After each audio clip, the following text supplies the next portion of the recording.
So I was debating on not doing any of this, but I found this on Facebook. As you can see, there's the link um, for the county website, and it says his real name. It says something Sharif. I was dying. But this is Teddy, who has a receding hairline. He is a very arrogant, nasty man. He was on Black Ink Crew. This was a while ago, like when I was in middle school, and I used to watch that show.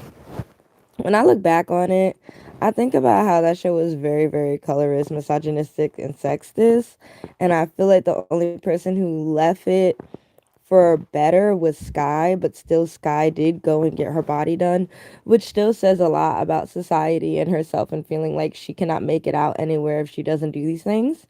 So I did my research because I was like, I forgot all about this man. Like, who cares about him? Everybody talking about his hairline. They talking about how he looked, talking about his weight. I could care less about that. I just remember when he was on that show, he was so lazy. He never got off that chair. He didn't do anything. He didn't clean.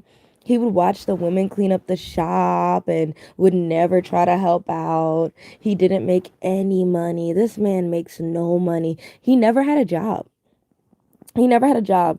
Caesar basically helped him and let him stay as some type of manager, like, or as somebody he trusted to watch the shop or even close it up. Basically, it's like a family member type situation where you just trust this person to do the right thing and you don't have to pay them. They just get to be on a television show. So that was what was going on back then. And I thought he was trying to be with this Korean woman on the show. Her name was Bae. But turns out he was into another Korean girl, which is so crazy. And the situation is, look, he's broke and he has no money. And what he decided to do was find a rich Asian person in Queens, which is very easy to find. And a lot of them that don't feel that they resonate with their culture, they usually gravitate towards black people. And what she did was become a sex worker, his girlfriend or wife, I think. His wife is a sex worker and she's already a rich Asian person. So with that being said, she buys him gifts and sneakers and takes care of him, and in exchange she gets a green card and he gets to, spend money on her and have sex and treat her like crap. The news is that he violated his probation, so it's interesting. He hasn't said anything about it. I want to know what his probation was for. I want to know what he was doing in Atlanta. I've noticed that a lot of black men that get in trouble in New York, they always run to Georgia immediately, and they still commit the same crimes. I even know people. I'm like, I don't understand why you go to Georgia and start committing the same exact crime. Like, you think they're not gonna notice? You think they're not gonna? If anything, Georgia's probably more harsher with it when it comes to punishment. New York, you might get a slap on the wrist for some credit card fraud or something like that. Don't ask me, I don't know, because I haven't done it, but I'm just saying I know some people, and I don't know why they think doing all this is gonna be easier. I think that they feel that they're gonna be richer in Georgia because New York is just so expensive. It's the same thing with men, black men that go to Jersey to buy their cars, buy their clothes, buy their watches, and as you can see. Seeing the story from Antonio Brown, which is already interesting enough, he didn't have any money at all. He had no money. He took jewelry from somebody, right? They gave him the jewelry expecting that he was going to get his little compensation from the NFL, which never came because he violated so many things, just as this one right here violated probation. His show got canceled. Like, it's so funny how these things happen to these men, these colorist racist men, and sexist and misogynistic and just lazy bum men. He is a lazy bum black man. Like, it is hilarious that this man got arrested in Georgia. Like, come on, please. Like, what was you really doing down there? And he love bombs this girl in many messages, which is weird. I'm not gonna post them, but they are on my page. If you follow and you see, just subscribe, be respectful in the comments. And but if you see my post, you see what a lot of people are commenting, and it was the news to me, like seeing that people were just saying how he was so racist towards black women on the show, and he was so rude to even the Latin women on the show. I was like, oh my God, like what happened? Yes, that's Teddy. He looked crazy, right? I couldn't believe it was Teddy. I was like, what? And even calling him Teddy, I'm like, you're a grown man being called Teddy. I think that he saw that he could be lazy because of the show. He had fame, but he never had any money. And it was well known that he did not have money and he never will have money. So this person, this Asian female, that he's with now, I believe she's Korean and she comes from a wealthy family. He uses her money to buy her gifts. This is not it's not his money. He has no money. He has no net worth. He has absolutely nothing. So this girl uses, her family, and she wants a green card, and that's why they got married, because she's like, hey, I could pay for everything that you want. I could give you the new sneakers. I could give you all the thing that a waste of New York City black men want. They want the shoes, the cars, the clothes, but they don't want to work at all. It is a very, very big dilemma in New York City, and that's why it's so hard. I swear it's so hard for black girls to date in New York, because this is what we have. We have this. We have teddies everywhere that walk around, don't do absolutely nothing, eat up everybody food, don't say hi to nobody, don't say hello. They be looking just like this, ain't got no hairline. He look like he hasn't slept in ages. This man looks horrific.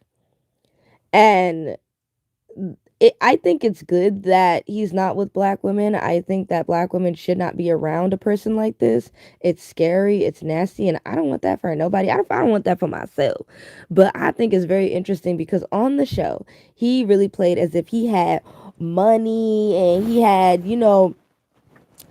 all the coin, all the coin, all the coin, and he didn't.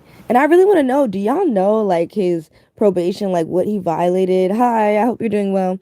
I want to know what he violated. Like, what was the probation?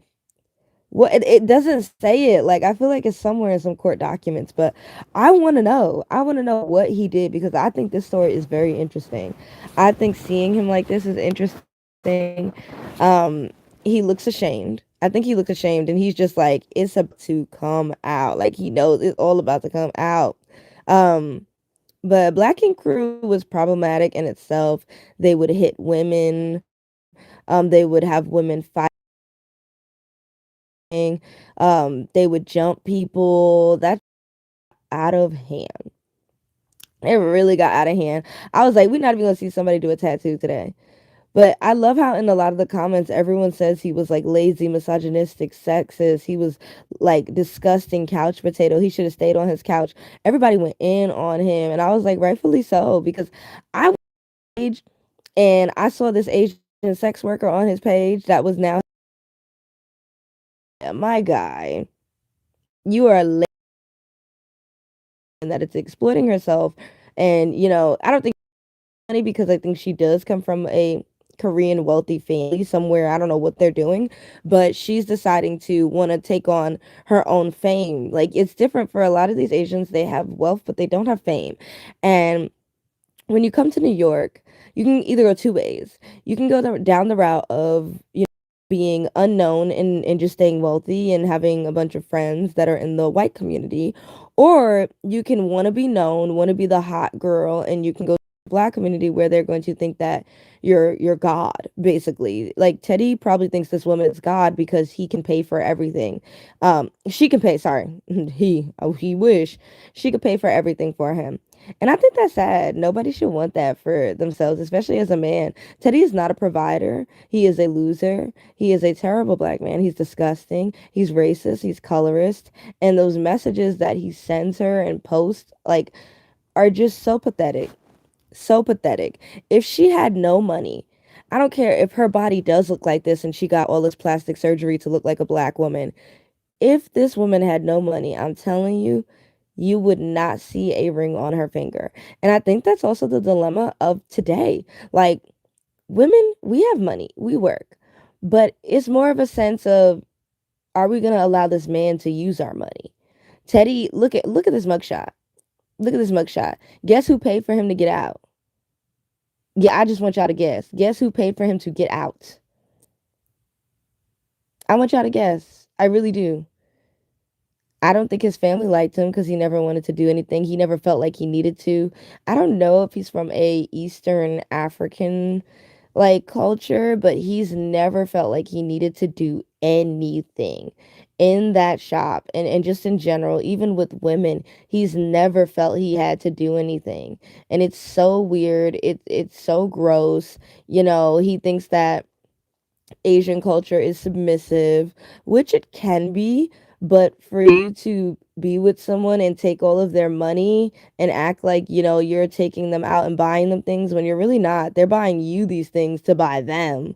Um, it's just pathetic. But I want to do a bigger story on this tomorrow because I find it very, very interesting.